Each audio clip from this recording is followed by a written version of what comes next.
నమస్తే welcome to #you నేను మీ రాజేష్. తెలంగాణ రాష్ట్ర రాజకీయంలో ఇప్పుడు ప్రస్తుతం జూబ్లీ హిల్స్కి సంబంధించినటువంటి బైపోల్స్ మీద అందరి దృష్టి ఉంది. పెద్ద ఎత్తున రాజకీయ రణరంగాన్ని తలపిస్తోంది. మరోవైపు పెద్ద ఎత్తున హాట్ టాపిక్గా మారుతోంది. స్టేట్ పాలిటిక్స్ అట్లా పొలిటికల్ వర్గాలన్నీ కూడా ఇప్పుడు జూబ్లీ హిల్స్లో జరగబోయే ఉప ఎన్నిక వైపు అందరి దృష్టి ఉంది. మరోవైపు ప్రధానంగా ఇప్పుడు తెలంగాణ రాష్ట్ర రాజకీయాలన్నీ కూడా బీసీ సామాజిక వర్గం, బీసీలకు సంబంధించినటువంటి ఈక్వేషన్ల చుట్టూ, బీసీలకు అవకాశాల చుట్టూ, బీసీల చుట్టూ కొంత రాజకీయం తిరుగుతోంది.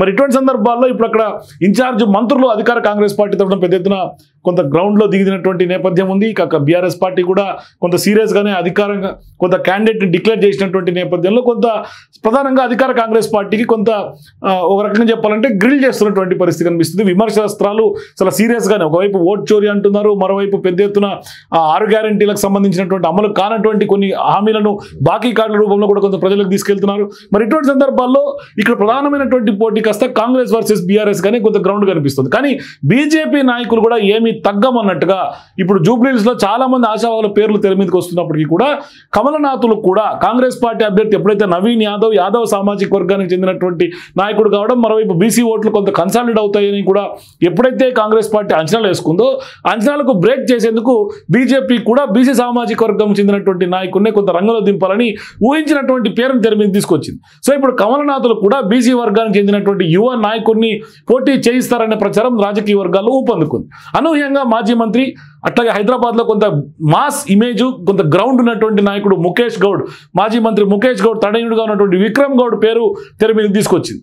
సో ఇప్పుడు ఆయన పార్టీ సీనియర్లతో ఇప్పటికే టచ్లో ఉన్నట్లుగా పార్టీ కార్యాలయంలో కొంత టాక్ అయితే వినిపిస్తోంది. గత అసెంబ్లీ ఎన్నికల ముందు కూడా బీజేపీలో చేరినటువంటి విక్రమ్ గౌడ్ టికెట్ కోసం పెద్ద ఎత్తున ప్రయత్నాలు చేశారు. అధికార కాంగ్రెస్ బీసీలకు 42% రిజర్వేషన్ల అంశంలో ఫెయిల్ అయితే ఖచ్చితంగా ఉప ఎన్నికల్లో బీసీలకే టికెట్లు ఇచ్చామనే ప్రచారం కొంత బీజేపీకి కలిసి వచ్చే అవకాశాలు ఉన్నాయని లెక్కలు వేసుకుంటుంది. మరోవైపు ఖచ్చితంగా నవీన్ యాదవ్కి ఎట్లయితే కాంగ్రెస్ పార్టీలో టికెట్ ఇచ్చి కొంత యాదవ్ సామాజిక వర్గం అంతా కూడా కొంత క్యారీ ఫార్వర్డ్ అవుతున్న చర్చ జరుగుతుందో వాటికి కూడా బ్రేక్ వేసే అవకాశాలు ఉంటాయి. ఇప్పటికే కాంగ్రెస్ బీసీ రిజర్వేషన్లకు కొంత వ్యతిరేకంగా బీజేపీ ఉందనే విమర్శలకు కూడా చెక్ పెట్టినట్లుగా అవుతుంది అనేది కూడా బీజేపీ లెక్కలు వేసుకుంటారు. అంటే ఖచ్చితంగా బీసీ వర్గానికి చెందినటువంటి నేత కనుక టికెట్ ఇస్తే కొంత ఆ దిశగా ఇప్పుడు కొంత బీజేపీ ఆలోచిస్తున్నట్టు తెలుస్తుంది. ఒకవేళ అట్లా కనుక ఇస్తే కాంగ్రెస్ పార్టీ బీసీ వ్యతిరేకంగా బీజేపీ ముద్ర వేస్తుంటే ఆ ముద్రను చెడిపేసే అవకాశం ఉంటుంది. అంటే కేవలం బీసీ వర్గాలకు వ్యతిరేకమని, అగ్రవర్ణాల పార్టీ అని, వాళ్ళకు మాత్రమే టికెట్లు ఇస్తుందనే ఒక అపవాదకు కొంత ఇది నిజం కాదనే వాదం ఎత్తుకున్నట్లుగా ఖచ్చితంగా ప్రజలకు ముందుకు బీసీ నాయకుడిని తీసుకెళ్లేందుకు బీజేపీ సిద్ధమవుతుంది. అంటే ఉప పోరులో ఖచ్చితంగా బీసీ నాయకుడు నిలబెట్టేందుకు ప్రయత్నాలు చేస్తున్నట్టుగా బీజేపీ సీనియర్లు చెప్తున్నారు. అంటే ఇన్నాళ్ళు పార్టీ కోసం శ్రమించినటువంటి లంకాల దీపక్ రెడ్డి పరిస్థితి ఏంటని కూడా కొంతమంది బీజేపీ నాయకులు అడుగుతున్నారు. కానీ ఆయనకి ఎట్లాగూ గ్రౌండ్ లేదు పెద్దగా. కానీ గత కొన్ని రోజులుగా పార్టీని బలోపేతం చేసేందుకు కొంత శ్రమిస్తున్నారు బీజేపీలో ఉన్నటువంటి ఆశావాహులందరూ కూడా.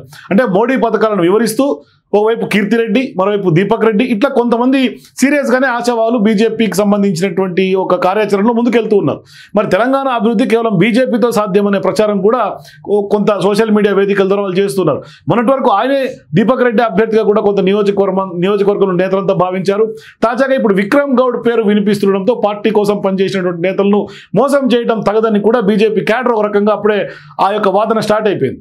కానీ కొద్ది రోజులేమో కీర్తిరెడ్డి పేరు ప్రధానంగా వినిపిస్తుంది, కొద్ది రోజులేమో లంకల దీపక్ రెడ్డి పేరు ప్రధానంగా వినిపిస్తుంది. సో ఇప్పుడు వీళ్ళందరూ కూడా రెడ్డి సామాజిక వర్గం, ఖచ్చితంగా ఓసీ సామాజిక వర్గం కాబట్టి ఖచ్చితంగా కాంగ్రెస్ పార్టీని కౌంటర్ చేయాలన్నా కాంగ్రెస్ పార్టీ బీసీ అభ్యర్థిని బరిలో దింపింది కాబట్టి ఖచ్చితంగా బీజేపీ కూడా బీసీ అభ్యర్థిని బరిలో దింపితేనే స్పష్టంగా కాంగ్రెస్ పార్టీకి దూకుడు కళ్ళెం వేయచ్చు. మరోవైపు అంటే బీసీ వ్యతిరేక బీజేపీ కాదని కూడా కొంత ప్రూవ్ చేసుకోవచ్చు అనే వ్యూహంతో కొంత బీజేపీ రంగంలో దిగుతుంది. మరి జూబ్లీ హిల్స్లో మరి ఎవరి సామాజిక వర్గాలు ఎట్లా పనిచేస్తే, ఎవరికి ఫైనల్గా జూబ్లీ హిల్స్ ప్రజలు ఓటేస్తారో మీ అభిప్రాయాల కింద కామెంట్స్ తెలియజేయండి. For more videos please watch #.